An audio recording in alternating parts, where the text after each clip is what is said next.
Hello, my name is Sterile Sauce, and this is how I met the love of my life. I'm going to have to walk you through a long series of events because I didn't think that I would end up where I am, who I'm with. I'd say the first exposure I had to Abzan Reanimator was my first pre-constructed deck I had ever met. I was just out of high school. I was just talking to some coworkers, and they introduced me to this game, Magic the Gathering, and so I decided to go to the local Walmart, scope out the scene. I didn't know enough about the game to know that there was going to be a $40 Fierce Guardianship in one of the precons because that card had just been printed. I knew nothing about the game. So I picked what had objectively the worst free spell, which was Obscuring Haze, which you could argue is deflecting SWAT now. I think I've come around on Obscuring Haze a lot. Needless to say, we hit it off. We really did. I think that was some of the most fun I'd had in a long time, and it was only up from there. Catherall was just this independent, beautiful, resilient, reliable partner, but it didn't have partner. Unfortunately, even though we shared so many common interests like keyword counters, big graveyards, it just didn't work out. It came to a point where it seemed like everything I did was for Catherall. It seemed like I couldn't have fun playing Mill. It was just, I want this in the graveyard, put this in the graveyard.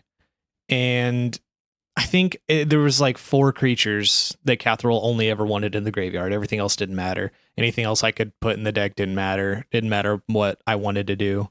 So eventually it just came to, we didn't work. We just had to split. Catherall was the only Abzan Reanimator commander that I had ever come across. We didn't have Baitor, whichever one that is.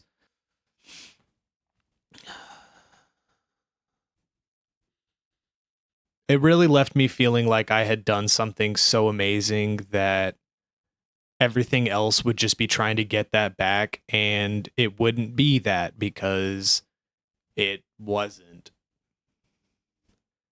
You could say I was changing myself to be what I wanted to be perfect with Catherall. Like, I didn't like that I had to change everything about my deck to be fully focused on the graveyard, but it felt like it was my job, like it was my self-appointed duty to do that. And I guess that gave me purpose in the end. But eventually you run out of that energy to do that. You can't do that forever. After that, I felt this kind of emptiness, like I needed a graveyard deck. I tried a few different graveyard decks after that, but it wasn't the same. I had a few flings here and there, nothing super crazy serious. I tried Spellslinger. Spellslinger was really fun, but like it goes like that. It's not something that's stable and long term like graveyard or mill.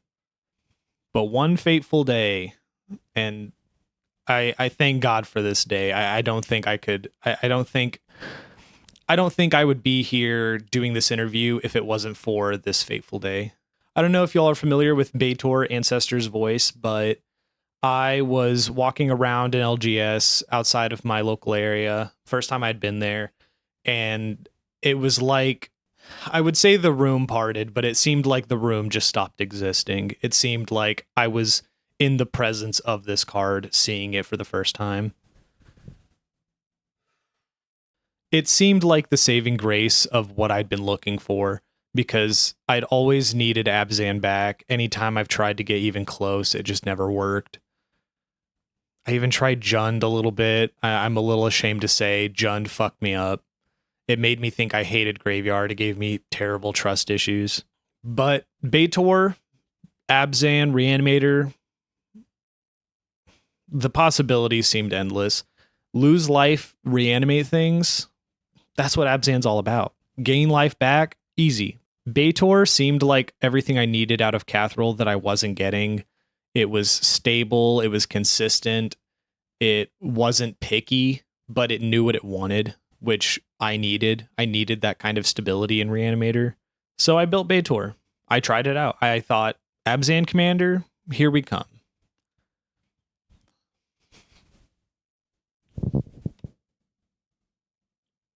Turns out it's not as simple as that. You don't just get to pick a commander and like the color identity and build around the 99. You can't do that. It doesn't matter what you put in the 99 if the commander just wants what it wants. And I just could not give it what it wants without changing myself. At a certain point, I feel like you have to grow with your commander. You can't just say, this is what I want. You need to have what I want. But there's so much life loss in the deck. It felt like it was just a life loss deck. It didn't even feel like Reanimator at that point. It felt like I was just appeasing Baitor to get what I thought I wanted, which kind of makes sense. It kind of works, but it didn't. I still keep my pile of Cathrall cards in case I ever change my mind. In case it ever just ends up working out. In my falling out with Baitor, I was talking to a friend and I just said, I don't think I like Reanimator. Gyrus had already fucked me up. And if Abzan Reanimator, which Baitor seemed like the best option, wasn't going to work, I was just going to give up. You know what? I'll play Treasures at that point. Like, I'd rather just play Treasures and indulge in excess than try to make something stable like Reanimator feel good, feel what I felt when I was with Cathrall without having to do all the bullshit. I made an offhanded joke that I might as well just build Carador because Carador is the commander that I had known about for a long time. It was always just safe and boring. It wasn't exciting. It wasn't anything splashy. It was just cast creatures from your graveyard. Go ahead. After I had said it, I looked back at Carador and I was like, okay, maybe let's see what we got working here. Let's see if there's something here that we can do. It just, it was like I was seeing it for the first time. It was basically 3 mana all the time. If you're milling constantly with Carador, it's just always going to be 3 mana. Tax evasion on commanders probably is one of my favorite things of all time. Casting 1 creature spell from your graveyard a turn does not seem like it would be an insane value engine, but like, it was everything to me.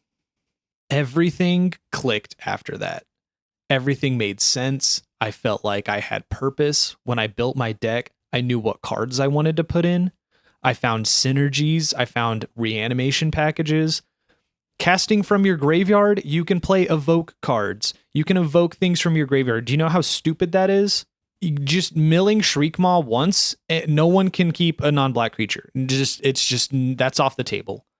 Foundation Breaker, easy, amazing, fantastic, actually. Nethroi grabs basically everything you would want to grab with Carador because you already want everything to be cheap, so you can cast everything.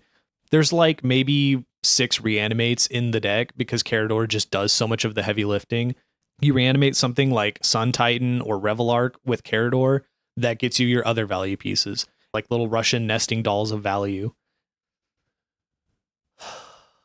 I don't know where my life would be without Carador, genuinely. I finally get to run Hogak and Worm Harvest. I've wanted to run that combo literally years now, and I've never found a deck for it, and it's so perfect here. It's so unbelievably perfect here. To think that it was just sitting there for years right under my nose is kind of crazy, actually. It feels like my life was a long preparation of pain and sculpting to get to the point where I could really appreciate what was in front of me. Don't burn bridges. Because if you burn bridges, inevitably when the landscape changes and you need to take a new path, and that same bridge is the path that you need to take to the old path that is now a new path, that bridge is going to be gone. I don't know what that video was. I just kind of wanted to make it. I thought it was funny. Thank you to all my patrons. I really do appreciate y'all. I want to be more active on the Patreon. Coming soon, I'm going to be posting more non-Magic related podcasts with me and co-host. First episode finally is getting recorded soon now that summer's around and our schedules are more open. So look forward to seeing that. And again, thank you, and I really appreciate it.